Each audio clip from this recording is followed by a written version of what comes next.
Associations presidents, నాతో పాటు నా కొలీగ్స్ అందరు కూడా, డీజీఎంస్, మేనేజర్స్ అండ్ ఎవ్రీబడి, ఒకసారి గట్టిగా కరతాళాలతో సరే మనము దాదాపు ఒక 200 ఏళ్ళు మనకు తెలిసిందే కదా, 200 ఏళ్ళు పరాయి పాలనలో ఉన్నాం. తర్వాత మనం ఒక 75 ఏళ్ళ క్రితం, 76 ఏళ్ళ క్రితం మనకు 1947లో ఇండిపెండెంట్ అయినాం. కొలోనియల్ కాలనీ నుంచి మనము ఇండిపెండెంట్ అయిన తర్వాత చాలా చేంజ్ వచ్చింది.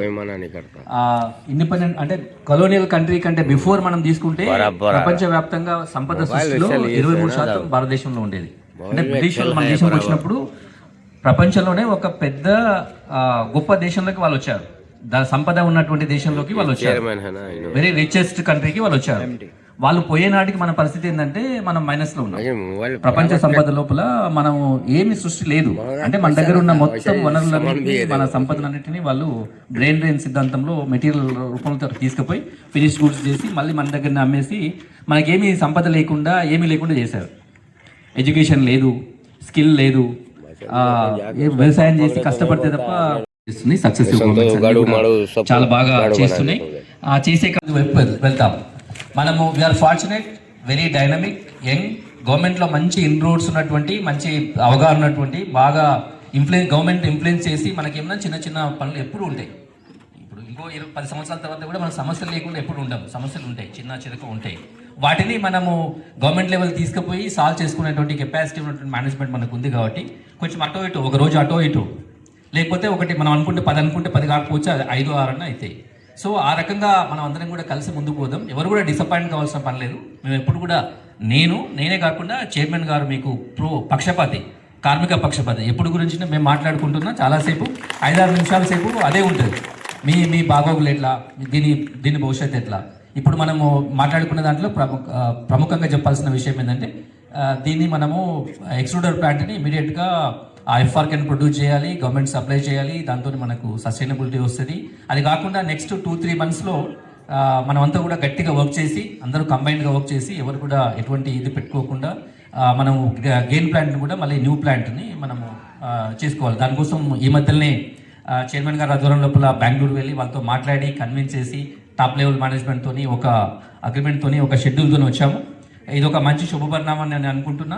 గట్టిగా చెప్పడంతో చైర్మన్ గారిని అభినందిద్దాం. వారి సారథ్యం లోపలే, వారి అడ్వైజర్స్తోనే ఇవన్నీ కూడా జరుగుతున్నాయి. రాబోయే ఇప్పుడు 50 years కూడా అయింది కాబట్టి ఆ 50 yearsను కమెమరేట్ చేస్తూ మనం ఒక మంచి ప్రోగ్రామ్ చేసుకుందాం. దాంతోపాటు ఇది కూడా మనము గెయిన్ ప్లాంట్ని కూడా రెడీ చేసుకొని అందరం కూడా దాన్ని చేసుకోగలిగితే ఇది ఒక పెద్ద మైలురాయి అవుతుంది. ఇంకొకటి, రాబోయే 25 సంవత్సరాలు గట్టిగా ఈ వ్యవస్థ మంచి నడవడానికి, అదేవిధంగా మనం చేస్తున్న పని కూడా అంత చిన్నదేం కాదు. దేశం ఆర్థికంగా అభివృద్ధి చెందడం వేరు, మానవాభివృద్ధి చెందడం వేరు. మానవాభివృద్ధి చెందాలంటే మనకు ఆ SDA ఇండికేటర్స్ అన్ని కూడా పక్కాగా ఉండాలి. Nutrition is very important, education is very important, health is very important. మనం న్యూట్రిషన్ సెక్టర్లో పనిచేస్తున్నాం కాబట్టి దీనికి చాలా ఇంపార్టెన్స్ ఉంది మానవాభివృద్ధి క్రమం లోపల. కాబట్టి మనం అందరం కూడా ఎక్కడో మూలనున్నామో ఎక్కడో ఉన్నామని కాకుండా చాలా బాధ్యతగా, ఇంకోటి చాలా గర్వంగా కూడా పనిచేస్తే రాబోయే రోజుల లోపల మంచి మన భవిష్యత్తు ఉంటుంది తెలంగాణ ఫుడ్స్ కానీ నేను భావిస్తున్నా. ఇంకోటి, దేశంలో ఇటువంటిది ఎక్కడ లేదు, మన దగ్గరే ఉంది. గవర్నమెంట్ సెక్టర్లో ఉంది. గవర్నమెంట్ సెక్టర్లో ఒక ఫ్యాక్టరీ నడవడం అనేది పెద్ద విషయం. ఇది ఫుడ్ సెక్టర్లో మనం అందరం కూడా గర్వపడాలి. దీనిలో మనం అందరం కూడా బాధ్యత తీసుకొని మనం పనిచేస్తున్నందుకు మనం అందరం కూడా గర్వపడాలి. గట్టిగా మీకు అందరూ కూడా ఒకసారి మళ్ళీ శుభాభినందనలు తెలియజేస్తూ, ఈ మంచి సెక్టర్లో మీరు అందరూ పనిచేస్తున్నందుకు రాబోయే రోజుల లోపల మళ్ళీ కలిసి పనిచేస్తాం. అందరూ కూడా అసోసియేషన్స్ అయినా ఎవరైనా కూడా ఏ రకమైనటువంటి ఇది లేదు. ఖచ్చితంగా మేనేజ్మెంట్ మీకు ఉన్నారు. ఇంకోటి, చైర్మన్ గారు 100కి 100 మీ పక్షపాతి కాబట్టి మీకు డెఫినెట్గా మంచి జరుగుతుందని నేను భావిస్తున్నా. Thank you so much. పాల్గొన్నటువంటి డీజీఎంలు శ్రీనివాస్ నాయక్, ఎలమంద గారు, ఫైనాన్స్ మేనేజర్ వేణుగోపాల్ గారు, మళ్ళీ ప్రాజెక్ట్స్ మేనేజర్ కోటేశ్వరరావు గారు, వర్క్స్ మేనేజర్ వెంకటయ్య గారు, మేనేజర్ బాబు గారు, యూనియన్ జనరల్ సెక్రటరీ INTAC మొన్ననే యునానిమస్గా గెలుపు పొందిన జనరల్ సెక్రటరీ దస్తగిరి గారు, అలాగే కాంట్రాక్ట్ లేబర్లు, సెక్యూరిటీ, మళ్ళీ ఒక గణతంత్ర దినోత్సవంలో పాల్గొన్నటువంటి ప్రతి ఒక్క అధికారులకు అందరికీ పేరు పేరున నా నమస్సుమాంజలి తెలియజేస్తున్నాను.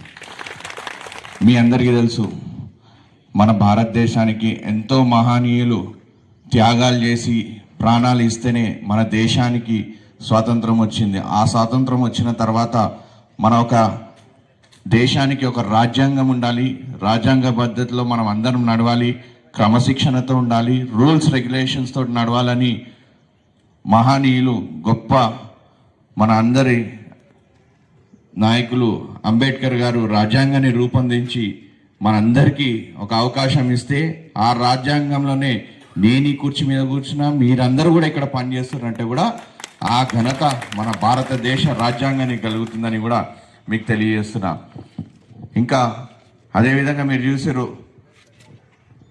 ఈ దేశంలో అనేక చిన్న రాష్ట్రాలు ఏర్పడాలి, రాష్ట్రాలు అభివృద్ధి చెందాలి, పేదరికం పోవాలి, అందరూ మంచిగా ఉండాలని కోరుకుంటూ ఎంతోమంది ప్రాణత్యాగాలు చేస్తే మళ్ళీ తెలంగాణలో కూడా 1500 మంది విద్యార్థులు కానివ్వండి అందరూ అమరవీరులు అయితే ఆ రోజు తెలంగాణ కావాలని ఇంటింటి నుంచి వాడ నుంచి అందరూ కదిలి ఒక ఆకాంక్ష 3 కోట్ల మంది ఆకాంక్ష తెలంగాణ ప్రత్యేక కావాలంటే ఆ రోజు కాంగ్రెస్ పార్టీ అధికారంలో ఉండి ఎవ్వరి మాట వినకుండా కేవలం సోనియా గాంధీ గారు మళ్ళీ ప్రాణ త్యాగాలు చూసి తెలంగాణ ఇచ్చారు కానీ మరొక వ్యక్తికి ఒక పార్టీకి చూసి ఇవ్వలేదని కూడా మీకు స్పష్టం చేస్తున్నాం. మీ అందరు తెలుసు 10 ఏళ్ల పాలనలో ఈ రాష్ట్రంలో ఏం చేసిర్రో, మేము వచ్చి 2 ఏళ్ళు ఏం చేస్తున్నామో మీరు అందరు చూస్తున్నారు. ఆ రోజు గత ప్రభుత్వం 10 ఏళ్లలో ఏం పని చేసిందని కేసీఆర్ని అడిగితే ఏమన్నాడు, ఇప్పుడే కదా పుట్టింది మేము, ఇప్పుడే అవుతారా, మేము లేచి నడుస్తామా అన్నాడు. మళ్ళీ ఈరోజు మేము 2 సంవత్సరాల్లో అనుకునేవన్నీ 6 గ్యారంటీలు కానివ్వండి ఇంకా ఎన్నో అభివృద్ధి కార్యక్రమాలు మేము చేస్తుంటే మా మీద బురద చల్లుతున్నారు, మా మీద బదలాం చేస్తున్నారు.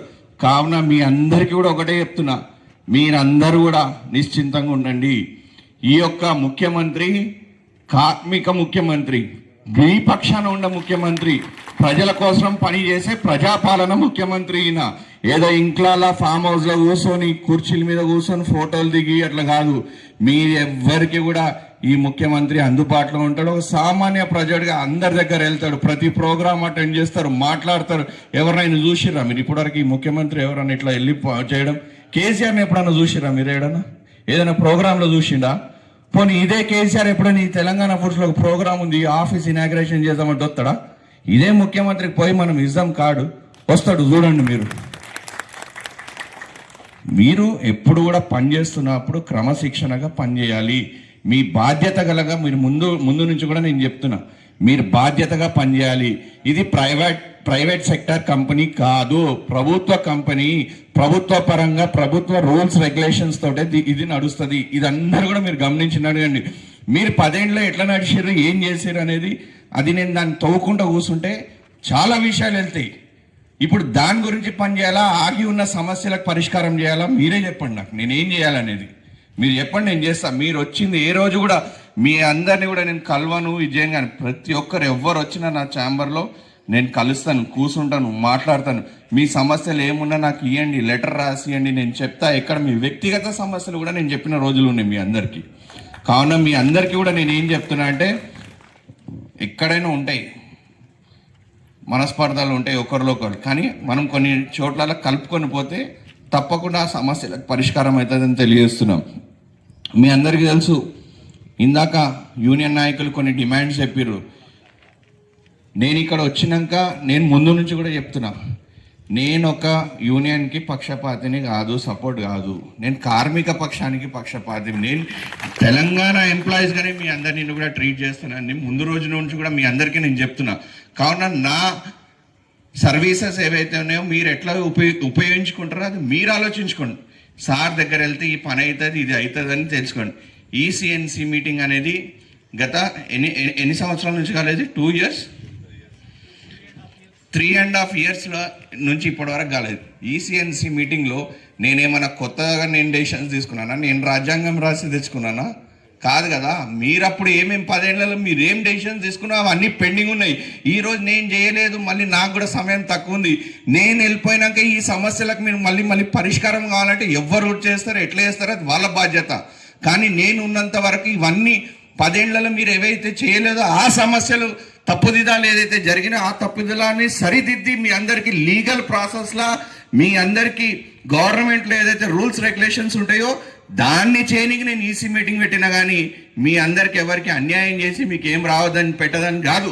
10 సంవత్సరాల్లో మీరు ఏవైతే నిర్ణయాలు తీసుకుర్రో ఏమేమైతే తప్పులు చేసిరో వాటిని సరిదిద్దనికి ఈసీఎన్సీ మీటింగ్ పెట్టుకున్నాం. మళ్ళీ చెప్పాలంటే నేను ఒక విషయం చెప్తా, మీరు కార్మికులు ఉండి మీరు అందరూ ఉండి 9 మంది కంపాషనేట్ అపాయింట్మెంట్స్ చేశారు. మీరు అందరూ 9 మంది కంపాషనేట్ అపాయింట్మెంట్ చేస్తే ఏ రూల్స్ తోటి చేసారు? మళ్ళీ ఆ రోజు ఎందుకు గవర్నమెంట్కి పంపించలేదు? ఎట్లా చేసిర్రు? ఈరోజు గవర్నమెంట్ అడుగుతుంది అదే విషయం. మీరెవరు చేయనీకి మాకు చెప్పండి, మాకు పంపించండి, మేం చేస్తాం, మీకు కాదని మళ్ళీ ఫైల్ పంపించమంటున్నారు. ఎవరు తప్ప? ఇది చైర్మన్ తప్ప, ఎండి తప్ప, పనిచేస్తున్న అధికారులు తప్ప, ఇక్కడ ఉన్న యూనియన్ నాయకులు తప్ప? ఎవరితో చేసిరు? కనీసం విషయం చెప్తాం మీ అందరికీ. అంటే మంచి పనులేమో మీ జేబులలో మీ సంచులు వేస్తారు, తప్పు పనులు ఏమైనా ఉంటే చైర్మన్ మీద వాని మీద నుగ్దామని ప్లాన్ చేస్తారు. మీరు కంపాషనేట్ అపాయింట్మెంట్లు ఇచ్చిర్రు, ఇస్తే 9 మంది నా దగ్గరకు వచ్చిపోతుంటే అడిగిన వీళ్ళు ఎందుకు వస్తారు రోజు నా దగ్గర, ఎవరు వీళ్ళు అంటే కంపాషనేట్ అపాయింట్మెంట్స్ ఇవ్వాలి సార్ అంటే రూల్స్ రెగ్యులేషన్స్ ఏంది చెప్పండి నాకన్నా. నేను అవును ఉన్నప్పుడు ఇవ్వండి, గవర్నమెంట్కి పంపండి, గవర్నమెంట్ నిర్ణయం తీసుకుంటుంది అదని చెప్పిన. నేను నా దగ్గర 15-20 రోజులు రోజు వాళ్ళు వచ్చి నా చేతుల మీద కంపాషనేట్ అపాయింట్మెంట్ తీసుకుందామని ప్రయత్నం చేశారు. నేను ఇయ్యలేదు. నేను ఇయ్యనప్పుడు ఉన్న గతంలో ఉన్న ఎండి అయితే ఇవ్వాలి కదా, మళ్ళీ ఆయన ఏమో ఇయ్యడంట, నేను ఇవ్వకుంటే అంట పంపించేస్తాడంటే ఇంటికి పత్రాలు పంపిస్తాను. మరి నేను లేనప్పుడు అదే ఎండి ఇవ్వచ్చు కదా ఆయన చేతుల మీద ఒక ఫోటో దిగి. అంటే నేను ఇస్తే చైర్మన్ ఇచ్చిండని నన్ను బదనాం చేయనిక. ఇప్పుడు అదే మేము ఈసీ మీటింగ్లో ఒకటి అడిగినాం, ఒక కంపాషనేట్ అపాయింట్మెంట్ ఉందని అడిగినాం. ఎవరిది అడిగినాము? శంకర్దా. శంకర్ కొడుకు అరవింద్కి అడిగినాం. అరవింద్ అడిగితే మేడం ఏమన్నదంటే మీరు ఈసీ మీటింగ్లో పెట్టండి, మాకు రాసి పెట్టండి, మేము తీసుకుంటాం. ఎందుకు చెప్తున్నాం అంటే ఈ యొక్క గవర్నమెంట్ వచ్చిన తర్వాత రూల్స్ అండ్ రెగ్యులేషన్స్ పద్ధతితోటి గతంలో 10 ఏళ్ళ ఏదైతే ఇష్టారాజ్యంగా నడిచిందో అట్లా నడవదని ముఖ్యమంత్రి గారు, ఈ ప్రభుత్వం ఒక నిర్ణయం తీసుకొని మీ అందరికీ బాగుండాలి, మీరు పనిచేస్తుంటే మీకు గుర్తింపు ఉండాలి, మీరు ఏం చేస్తున్నారు, ఎట్లా చేస్తున్నారు, మీ స్థానం ఏముంది, మీ